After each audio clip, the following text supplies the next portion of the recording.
Donc là, les enfants sont vraiment, encore une fois, immergés. Quand ils viennent en classe végétale...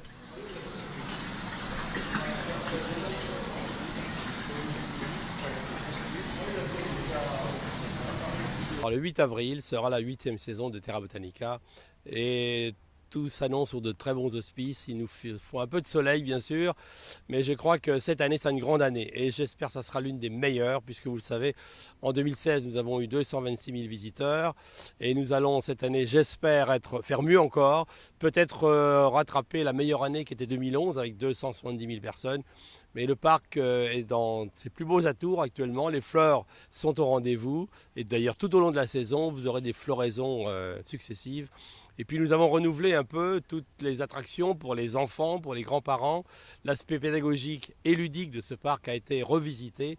Donc, depuis 3 ans, nous investissons. Et quand je dis nous, c'est le groupement d'intérêt public Terra Botanica qui réunit le département et la ville d'Angers.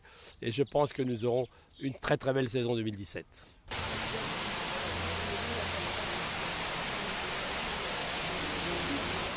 C'est vrai, c'est un parc très jeune, 7 ans pour un parc, c'est l'adolescence. Et là, je trouve que nous arrivons bientôt à maturité parce que les végétaux sont à maturité, que nous en avons réintroduit. Je n'oublie pas qu'il y a 500 000 végétaux sur ce parc, sur les 12 hectares du parc, que nous allons cette année avoir l'année de la rose en 2017, après l'année du dahlia l'an dernier, que nous avions fait avec Ernest Turc. Cette année, ce sont les rosiéries de Douai-la-Fontaine qui sont nos partenaires privilégiés.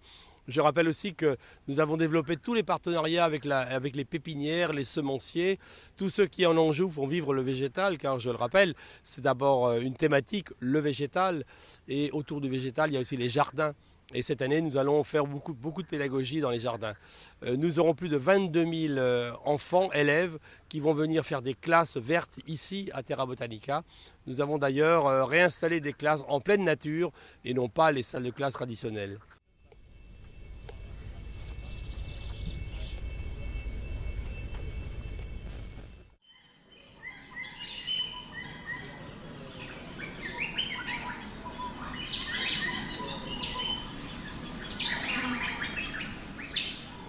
Alors c'est vrai que c'est un moment de stress, hein, c'est évident pour tout le monde, pas seulement pour le directeur, mais surtout pour toutes les équipes, parce qu'on y a mis tout notre cœur et notre énergie. Mais c'est en même temps un moment d'excitation et de joie, parce qu'on va faire partager tout ce qu'on a voulu recréer et tout ce qu'on a voulu présenter au public. Et cette année particulièrement un nombre considérable de nouvelles attractions.